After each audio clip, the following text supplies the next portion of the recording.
Pakita ko lang sa inyo guys ang ating rekado sa ating adobo. Ito mayroon tayong balon-balon sa katuso ng manok. Yan, meron tayong toyo, may luya, yan, may mga ng luya, yan. Meron tayong sibuyas, tayong bawang, ayan guys. So, yan, meron din tayong pamintan, drog. Yung suka guys, mamaya patas tindahan pa yun eh.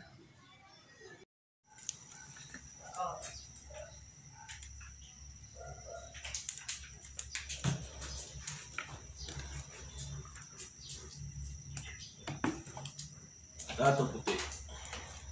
Yan guys, pag tayo magsisimula ng maggisa, ayan. Unahin natin yung luya. Pag nagluluto kasi ka, mas inuuna ko yung luya at mas lumakis eh. Ayan. Luya, hindi kasama ang balat. Hindi pala balat.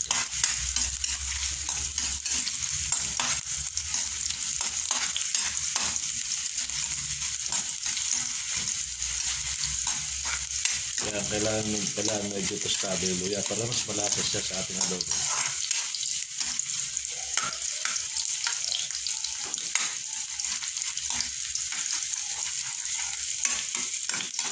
Yan, ganyan lang. Lutong panyero. Ngayon, lagay naman natin yung ating bawang. Yan. Tapos, isabay na rin natin yung ating sibuyas. Labo-labo na sila yan.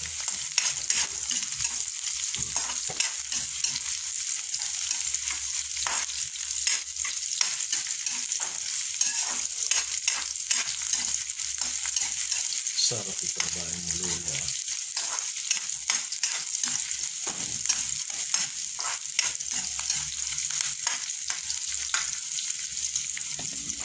Lagay natin panyero yung ating, ayan, yung hinugasan natin ng balon atay sa katuso. Yan na, nilamang takpa sa suka yan para mas mawala ang ano eh. Sabari pala. Yan.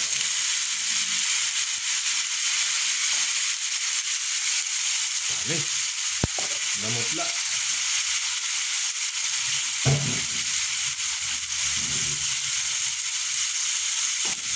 Bisa guys, mamutla. Bilamas ko sa suka para mas mawala ang amoy. Ayan, lagyan natin ng paminta. Sasakot natin sa paminta yan. Ayan. Dalawa.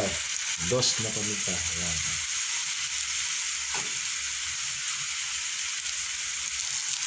Tapos guys, mas gusto ko pa rin yung meron siyang buo. Ayan, lagyan natin ng buo. Ayan o. Ayan. Mas sarap. Baka natin sasangkutsahin yan. Mamaya natin lalagyan ng toyo at saka suka. Ayan, pwede na siya guys. Lagyan natin ng toyo. Masangkutsa na siya. Ayan. Pwede na siya. Tapos lagyan na rin natin ng suka. Oop. Hindi mo natin haluan yan para noon hindi mahilaw yung suka na. Pag kumulo, saka natin hahaluin. Ito na nga panyero, pwede na siyang haluin.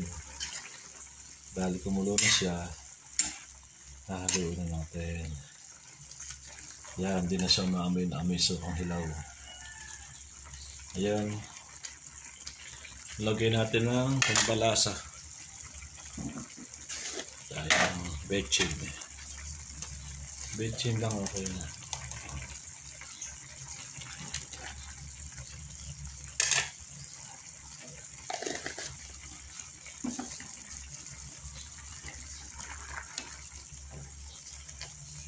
Ayan, dahil sabaw. Masarap yan.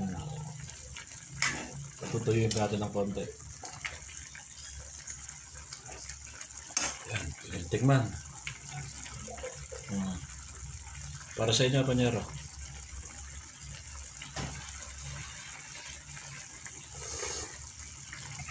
po ay napakasarap.